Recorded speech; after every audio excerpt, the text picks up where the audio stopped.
सनम को Santal digital घराज YouTube channel पाठा सेन कौन जोहार और इंगे छगुनाथ सोरेन आसाइन सनम को नपाय गना पे मज गना पे तो अलिंग हो नपाय गना लिया और मज गना लिया तो ना वीडियो ना थंबनेल नेल पे बड़ाय नाम का तबना ते तो चेत विषय ते वीडियो नगु का से चेत विषय ते वीडियो बनाव का तो एंते रहो आड़ी दुख साथिन बड़ाय छे पे तबना जहां दो 4 सितंबर 2023 सोमवार हिलो सेता 9 बजे मेंदो इरी निजर धर्म बाबा मेंदो नुआ मंचपुरी खन सरकपुरी ते विदाय हताव के मेंदो मोहतला हकन तो नुआ वीडियो अड़ी लेट रिंग बनाव का चेदा से जहां लेका इन बाबाय बंगा तलायना तो इना परे के टोटल इन मा नुआ वीडियो बनाना के माने बांग ताहे कना और वीडियो हो बांग बना सने कान ताहे तो सनाम हर को बड़ा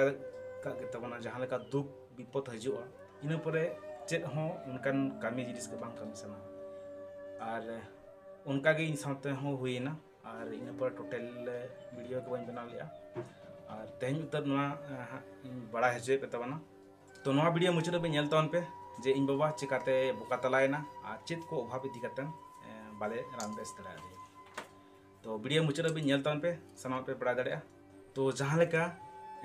अंग्रेजी माहित्या 4 सितंबर 2023 मेन सोमवार दिन ताहे कना और टाइम दो ताहे कना 9 बजे तो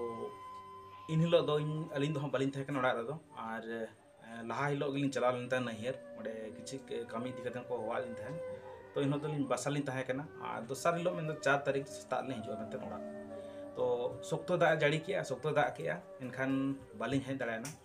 हजू हजू ते माने डिरीन गया मेन दो 9 बजे उतर ओडे खलिन उडुक कना ओड़ा नहर खन उडुक कना 9 बजे उतर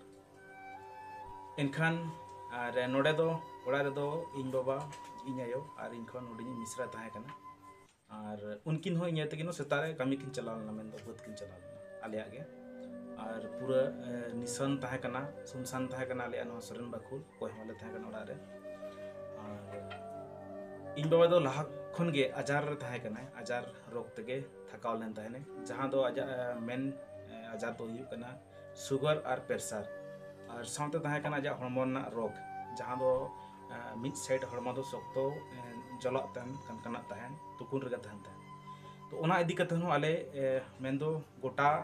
डॉक्टर खाना मेडिकल और बांग नोआ सुर सुपुर डॉक्टर ओड़ा को कुबराज को हेसे आयमा लेकन डॉक्टर ठेना देखाव चके दे रहा आयमा टाका पैसा ले लेखान दो 2 लाख खन जास्ती टाका पैसा ले खर्च के रहा मेंदो कोना आजार खन मुक्त के बाले नाम चल दे बाबा दो और इनिल हो मेंदो लय थेन को अतु हर जे बाहर से रे पिंडे से रे दुरुब लन ताहेने और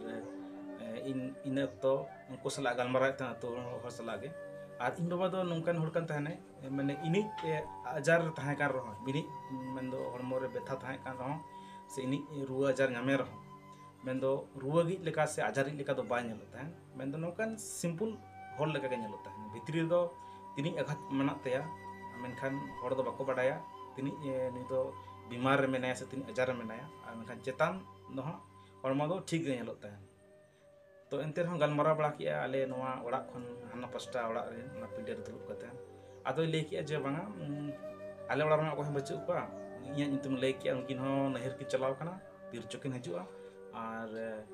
इन आयो और बिटी हाँ मैं नोडे मिश्रा उनकिन बद किन चलाव कना यापे इन ओड़ा सिंग बोलो लेंगे दाका किन जम बड़ाया और मेरम हाँ इन इदी आतिन उनते इदी टोकाया ना ले किया हेसे और तारम बड़ा दड़ा कन गे थाने नंका मेन दो हंते हंते अतु ओड़ा करे दो आनी ओड़ा नै ओड़ा से कुल्ही को दाना उडुक गया उनकान जे बांग गिथिर के तहन उनकान कथा दो तो इना परे कथा नोआ होइना ओड़ा सेने बोलोयना और इन परे खान गे उनको ले किया जे बांगा दाका जमाइन बोलोना इन पर ओड़ा सेने बोलोयना इन परे खान गे पार्कम रे पूरे गितिजना मेंदो इnya उयहर हा जेदा से मा पार्कम रे नेल कदिया पार्कम रे गिति नेल कदिया नाम कदिया तो हे एंते पार्कम रे गितिजना इन परे आलिन 1 घंटा परे गान गेले हेजना मेंदो 9 बजे आको नोडे दाका जम मेनते बोलोयन को बड़ाय के दिया इन पर आली छिटरा कानी 10 बजे 10 मिनट को पहले इनखान बोलोयन आलिन ओड़ा सेन और चूरमार हा कामी सेन गे चला हे बद सेन गे आदो हम गाड़ी को तिंगु बड़ा होइना पलाट बड़ा होइना आलिन दाका को जम बड़ा कते चला हे चूरमार से इनखान आदिन लिया बाबा दाका जम का से बांगा आदो बाधाñ हुआ दिया ᱵᱟᱭ ᱜᱚᱝ ᱞᱤᱫᱤᱧᱟ ᱦᱮᱸᱥᱮ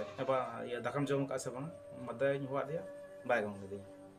ᱮᱱᱠᱷᱟन ᱡᱚᱠᱷᱚᱱ ᱱᱚᱝᱠᱟ ᱥᱟᱵ ᱠᱟᱛᱮᱧ ᱦᱚᱦᱚ ᱟᱫᱮᱭᱟ पूरा एकदम हड़मो को आड़ा गिड़ी काए एनखान इᱧᱟᱹᱜ आत्मा रे नियटा नोंकाᱧ बुझाव किया जे इन बाबा दो पाले पचू कदिया तोवा बड़ा कदिन तिकुñ ना कुñ चेक बड़ा कतिया एनखान पूरा एकदम मंचपुरी खन दो विदाय हताव काते सरकपुरी चलाव कना तो दुख नोआ बुझाइना जे निसोन ओड़ा रे गुजु बड़ा रे मिट ठोप मेंदो दा बाले एम दरा दिया ओनागे इन अड़ी आट दुख बुझाव किया और कष्ट बुझाव किया तो जहाँ लेका लहा हिलो दाका बाय जम ले तहन लई आको इᱧ ए तकिन किन लई लहा हिलो दाका बाय जम ले और इन हिलो हन जाति सो बंगायना एकला ओड़ा रे ना हो गिति पारकम रगे नोंका रुकुड़ पारकम रगे जे आटेत को मा चेत हो बांग और इना परगे होहा कुñ अड़ी गान आले ओड़ा हड़ को हेज नाले आदो इना हिलो गे हा अजा जाति ना गज गुद ना कमी हरा मेना ओना ले तराव कानाले तो और आले अतुनन राय मेना राज दो बांगा राय मेना जे जहां होड़ गज गुर परे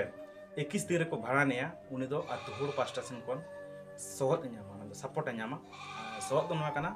पे पे चावले और 50 टका पैसा जहां गे पेड़ा पूर्व को उतु सब्जी को जम कतन हताव कतन जम चो बकरा है से ना दो 50 टका पैसा चावले दो पे पे मन दो ना दाकाया बन और पैसा दो 50 टका तो आले अतुर दो लगभग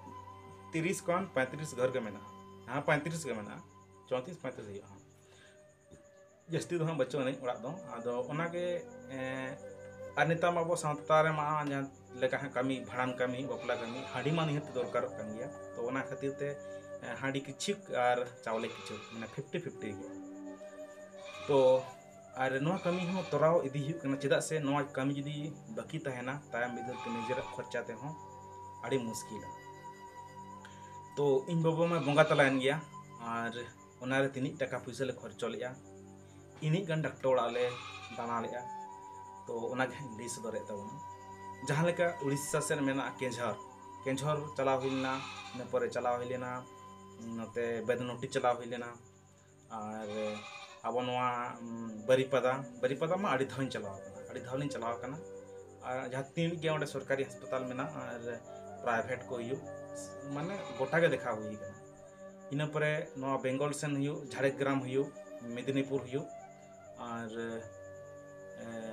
गुपी को मेता गुपी हो चला हुई लेन तहन गुपी बल्लभपुर और आले नोआ झारखंड रे दो बहरागुड़ा और नते घाटशिला धड़मंगल हेसे माने गोटा लई लेखन दो गोटा मेन दो जस्ती खन जस्ती माने 2 लाख खन कम दो बांग ढेर गेले खर्चो का और नितो न आले ओड़ा दुआर मेन दो पूरा एकदम जीरो उतर कना लई लेखन दो आले जमन्यू बखरा हो नितो चावले हो आड़ी नाम मुश्किल कना चेदा से हुड़ू चावले हो जतले चावले तो बाले अखरिኝ का हुड़ू को जहां थाहे कना ओना होले अखरिኝ कतेन बाबा बेस लगी ले चेष्टा ले गया इनखान चेरम दे चादो बंगा ओने बाको मेना जदि चादो बंगा न धरतीपुरी रे ओपेल के मिया मैंने जन्म में मिया गुजुब मा हुयुक कन गया कोई बचोन जदि मिटान दारे बन रहोया और ओना दारे जदि हारा परे जहां लेका चांगड़ा उडुक आनते नाते आ जदि ओना चांगड़ा जदि रापुदना तब ओना दारे के टोटली मेंदो अचल उतर माने बेकार उतर उनका के मिटान घारोच रहो जहां यदि मिट हड़ तिंगुना लीडर उनी मेंदो उनिया डायरेक्शन उनिया जहां आजा बुद्धि दिसते चला तहन उनी के यदि नवा धरती खने आद सारिया तबे आर आले को चिर चिके तो एंते रहो ओने बाको मेन का जहां हड़ मिधा नवा दुड़ी धरती खन विदाय हतावा उनी दो आदो तीस रहो जहां तिनी बन पंचाय रहो बाबा नेमे बस उनी दो आजा आत्मा से आजा डेड बॉडी को बन माने तोपाया बन और बांखान बन दहना बन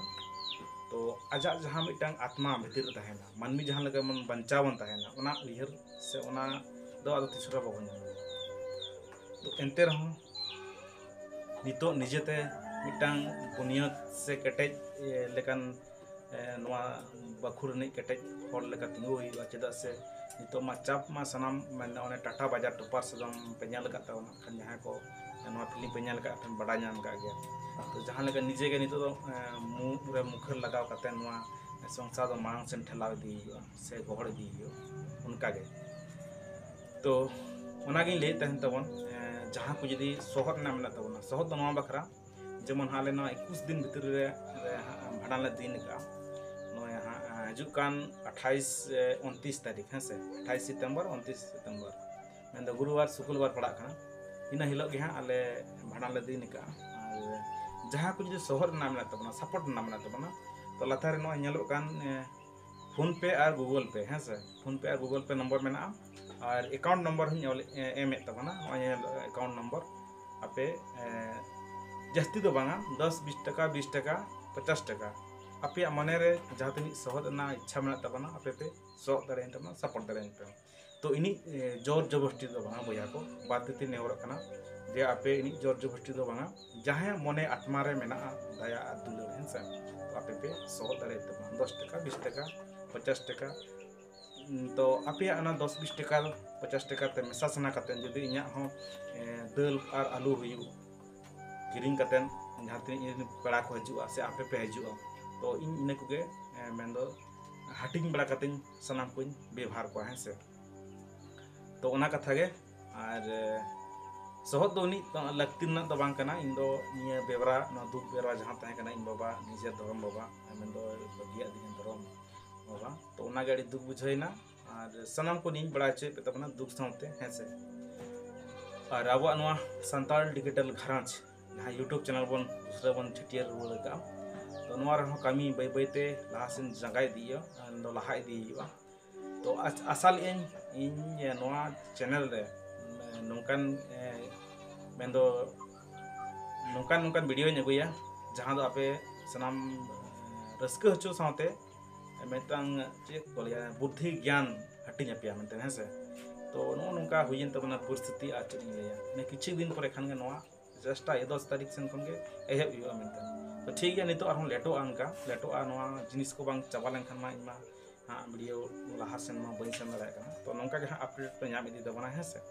तो ठीक है जहां दिन चैनल पे नवा के तमा चैनल सब्सक्राइब आलो पिड़ेኛ और सनम को तहन कना तेया वीडियो दो निके के सनम को तहन कना पर्सन मुझे